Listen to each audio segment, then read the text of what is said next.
gitu ya, sampai di mulut pengen anak cowok, tapi di hati di hati pengen anak cowok, di mulut ada yang bilang kalau cewek gimana? Saya bilang nggak apa-apa dan saya syukuri ya, apapun mau cewek apa cowok gitu kan, anaknya yang penting sehat selamat, mulus rahayu berkah selamat kan ya, yang penting mah itu aja nomor satu. Di USG dari 7 bulan, 8 bulan, 9 bulan itu saya udah 4 kali di USG itu, dan hasilnya itu cewek.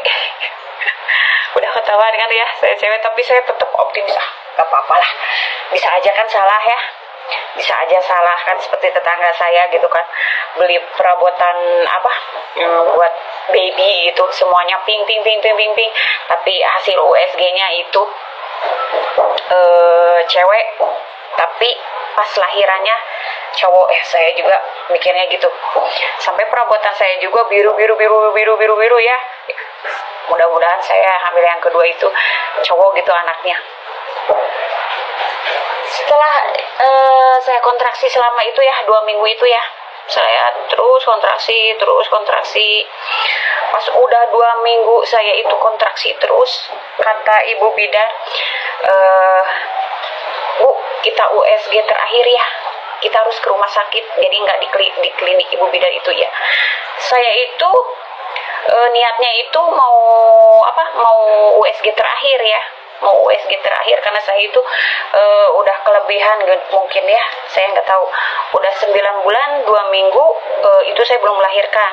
Nah, saya dibawalah ke rumah sakit terdekat rumah saya tidak sebutkan ya rumah sakit itu ya, rumah sakit besar gitu kan ya, USG terakhir, dan saya tidak boleh pulang. Jadi hari itu juga saya harus melahirkan ya, harus segera launching, mungkin karena kelebihan bulan gitu atau apalah ya, mungkin kelebihan ya, takutnya mungkin dokter kenapa-napa gitu.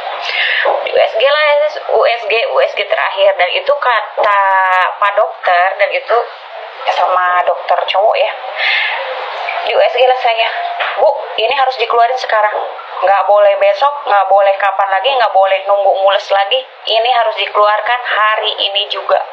Saya di situ panik, ya Allah, kok kenapa ya harus sekarang gitu, emang kenapa? Dan Pak Dokter bilang ini semua perut isinya bayi semua, dan posisinya juga nyamping, di sini bayi, dan berat badan itu 385 ya, 3 kilo 8 ons setengah lah gitu. Saya sampai mikir gini ya, kaget, jangan-jangan anak saya kembar, karena saya